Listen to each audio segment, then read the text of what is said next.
体力と能力、一見全く別物のように見えて、実はこの二つは比例しています。ちょっとイメージしてみてください。仕事がバリバリできて、常に意欲的でガンガン働いている人。そういう人って体力もあって元気で悩みなんかなさそう。一方仕事でミスが多い人。いつも疲れてて体力なく、常に体調が悪い。いつもトラブルだらけ。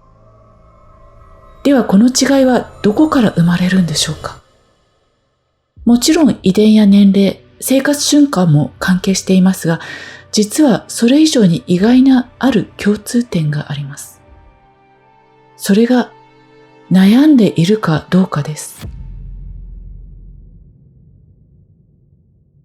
人間関係、仕事、将来のこと、どうしたらいいんだろうって答えが見つからず、同じ思考が頭の中でぐるぐる回り続ける状態。これが悩みです。でもこの時、脳にある変化が起きています。人間の脳には思考や作業を行うためのワーキングメモリーがあり、パソコンで言えば作業机のようなもの。悩み事があると脳が勝手に答え探しモードに入り、この作業机を占領してしまいます。つまり目の前の仕事に使うはずのエネルギーが悩み事によってすでに使い果たされてしまう。だから集中できない、判断が鈍る、ミスが増える。悲しいことに考えすぎるほど脳のパフォーマンスは下がっていく。さらにこの状態は体は常に緊張状態。呼吸は浅くなり、睡眠の質も低下する。よく眠れなくていつも疲れてて、免疫が下がりすぐ風邪をひく。いつも体調が悪いという状態になってしまいます。このように能力も体力ももっと言うと幸福度も比例してるんです。でも逆に言えば、あまり悩まなくなれば能力も体力も幸福度も上がるのです。意識変容が起こる前、様々な悩みを抱えていた頃のネトジュンさんは決して体調が良くなかったと言います。それが左脳の思考が消え去った今、生活は激変しました。全国各地で講演活動、年に数冊にも及ぶ執筆、さらには会員数数千人のオンラインサロンの運営まで。50代とは思えないほどの過密スケジュールをいつも元気で楽しそうに、幸せそうにこなされています。少し前まで普通の主婦だった方が、ここまで圧倒的な変化を遂げられる。その姿そのものが今多くの人の希望になっているのではないでしょうか。そうは言っても常に問題が起こるし、好きで悩んでるんじゃないよ。そう思う方が多いと思います。でも、信じられないかもしれませんが、悩んでいるからより悩みが増えているとしたらどうでしょう。ちょっと振り返ってみてください。いつも同じような出来事が起きて同じような悩みを繰り返していた時期ってないですか？元気に見える人にも同じようにトラブルは起きています。人生で問題やトラブルが一切起きない人はいません。でもなぜか元気な人はトラブルが起きてもあまり悩んでる感じがない。それは精神力が違うからではなく、実は神経の反応の違いなんです。では、トラブルが起きてもあまり悩まない神経状態になるために、今回はとても意外な方法をご提案します。思考の問題は思考で解決しない。体を使って脳をハッキングする2つの方法です。1つ目は、強い感覚刺激を入れて脳のメモリを強制的に乗っ取る方法です。脳にはよく使う神経回路を強化するという性質があります。悩めば悩むほど脳はそれを最優先事項と勘違いし、悩む回路をどんどん太くしてしまいます。これが悩むほど悩み事が増える正体です。普段私たちの日常は大体同じような生活を送っています。毎日同じ家、同じ通勤経路、同じ職場、同じ仕事、同じ人間関係。脳はエネルギー消費を抑えるために日常の行動や思考の約9割を習慣、つまり自動パイロット状態として処理しています。脳の神経回路は完全にパターン化、ルーティン化し、すると何かちょっとしたことが起きると、またダメだ、どうしようという思考パターンができている。脳にとってはいつもの慣れた自動反応の癖になってしまうのです。いつも同じようなことを考えて、同じようなことを悩んでいる。思い当たることないですか？同じ問題が繰り返されているというより、単なる神経の自動反応なんです。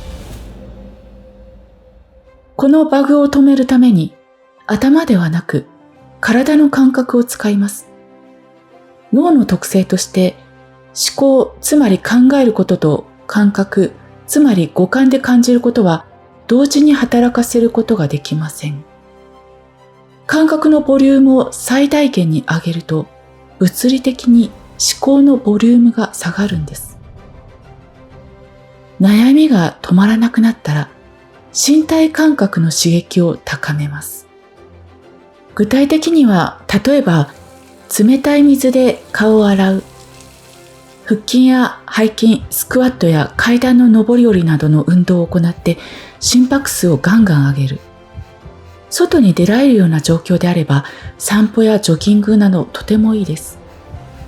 このように強い感覚刺激が脳に入ってくると、脳の処理キャパシティが感覚の処理で埋まります。その瞬間、物理的に悩む余裕、リソースが消えるんです。このように悩む時間を少なくすると、徐々に悩み神経回路が細くなります。すると驚くことに、今までと同じような出来事が起こったとしても、それほど動揺せず穏やかで過ごせるようになるんです。それは精神力が高まったというより、神経の自動反応が変わったからです。感覚と思考は相関関係にあり、思考が増えれば感覚が減り、感覚が増えれば思考が減ります。感覚入力刺激を強めにして、意識が悩みからずれることによって、悩み神経回路が細くなり、いつの間にかあまり悩むことがなくなります。解決策2、穏やかな刺激と情報遮断でリセット。現代の私たちの周りはたくさんの刺激で溢れて、神経が過敏になっています。現代人の脳はスマホや SNS からの大量の情報によって歴史上最も酷使されています。ネットの情報は脳の不安や興奮を煽るように巧妙にデザインされているんです。そうなると、些細なことでも神経が反応し、不安や心配、イライラといった感情を引き起こします。些細なことでも問題に感じて、解決方法を考え続けていると大問題に感じてくる。これは SNS 上で些細なことでバトルが繰り広げられていることからも伺います。そこでおすすめは、神経が穏やかになる感覚入力を選択すること。具体的には、お休みの日など時間に余裕があるとき、自然豊かな環境に身を置くこと。いつもの仕事や人間関係を連想させない場所で、心地いい風、空気、香り、緑に触れていると、感覚が蘇ってきて思考が減ります。普段の悩みなど、大したことのないように思えてきます。そして、とてもおすすめなのは情報断ちです。できるだけスマホや PC、テレビなどの必要のない情報は脳内に入れないこと。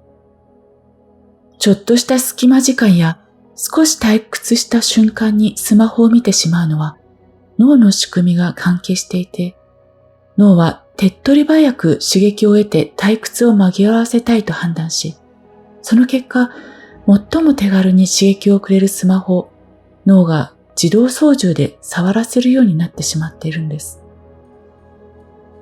対策としては、通知をオフにする、スマホを物理的に遠くに置くなど、脳に期待するきっかけ、トリガーを与えない環境づくりが一番効果的です。情報を減らすことで神経が過敏に反応しなくなり、穏やかでいられるようになります。まとめると、悩みに対処しなくていいということではありません。ただそこに意識を向け続けていると、問題がより大きく感じられ、より一層悩む思考を繰り返してしまうのです。問題から一旦離れると、それほど悩むことではなかったと思えるようになります。意識を感覚に向けると神経が穏やかになり、気分も落ち着き、体も緩み、なんとかなる、そう思えてきます。些細なことで過敏に反応しなくなります。動揺しなくなります。体がリラックスモードになると、ストレスホルモンの分泌が減り、体調が良くなり、体力が湧き、疲れにくくなります。気力も充実してきます。思考が静まると集中力が高まり、仕事効率も高まります。悩みや問題事は誰にでも起こります。ただ、それに対してどう神経が反応するかで結果が変わります。何とかしようとすると思考が加速し、より苦しくなる現実になる。刺激的な情報を減らし、神経が穏やかになる環境、状況を選択していると、自然とあまり動揺せず、なんとかなると落ち着いていられます。感覚、直感が働き、体力、能力が最大限高まる状態になります。人が最も力を発揮するのは、神経が穏やかで思考が静まり、感覚が鋭くなったとき、その時、体力も能力も最大限高まり、なぜかお金も人間関係もうまく回り出し、そして幸福感も高まった状態になるのです。